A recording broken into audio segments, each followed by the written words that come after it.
So I'd like to introduce you to Nadia Brydon, who I've worked with for more than 20 years probably, and Nadia is one of the most experienced therapists that I've ever come across. She is an acupuncturist, a health educator, a raw food chef, what else are you? Medical herbalist. Western herbalist. Yes. Anyway, she has studied everything for a very long time. And so what I wanted to ask Nadia today was to talk a little bit about the difference between eating organic and not organic food, because I know that that's something that many of us are very concerned about. So Nadia, can you just give me a good reason why organic and not organic?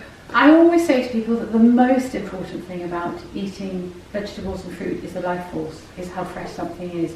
Because we talk about vitamins and minerals and enzymes, but really and truly the life force, the energy of something is the energy that we are going to actually be using. And so if you go into the supermarket and you see something that's very yellow as opposed to something that's very crisp and fresh, you naturally want to have that.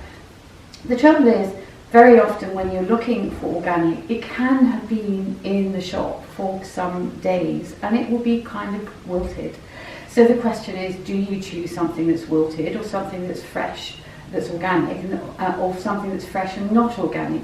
And it is a really difficult choice, because the thing is, the way foods are now grown these days, there is very little nutrition. Like, as an example, cucumbers, tomatoes, red peppers and aubergines are very often grown hydroponically, just with chemicals and with water, and it's never been grown in the ground. And we really need food that's been grown in the ground to be able to have the vitamins and minerals, because vitamins and minerals are the most important thing other than life force.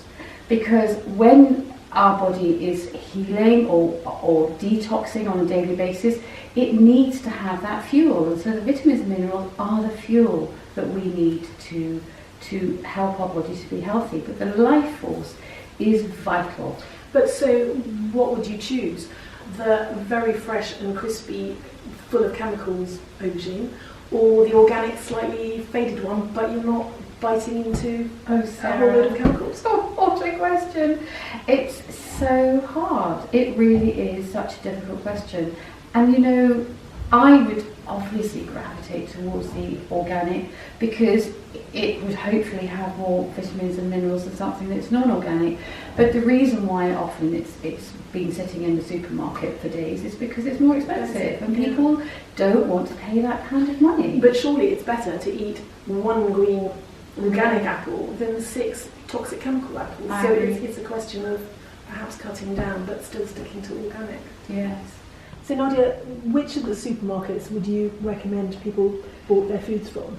Well, Aldi actually do everything organic, which is really amazing, and it's like a very cheap version of Whole Foods, so it's much more affordable for people who automatically think that they can't afford to buy organic, but actually if they go to Aldi they can. But you know, I think what's important is there's something called the Clean 15 and the Dirty Dozen, and that really explains that there are certain foods that have automatically more chemicals used on them than other things. So trying to remember what they are is that the Dirty Dozen include things like peaches, apples, sweet bell peppers, nectarine strawberries and grapes, especially if they're from abroad. Pears, spinach I think has quite a lot of chemicals on it, and lettuces and potatoes. And the Clean 15 are things like avocados, because they've been grown on trees, you know, in the tropics, and they don't have so much chemicals. And then you've got things like pineapples, mangoes, you've got kiwis, bananas, cabbages, broccoli, papaya, and onions and probably garlic and things like that are much better to buy if they're not organic, because they don't have quite so many chemicals.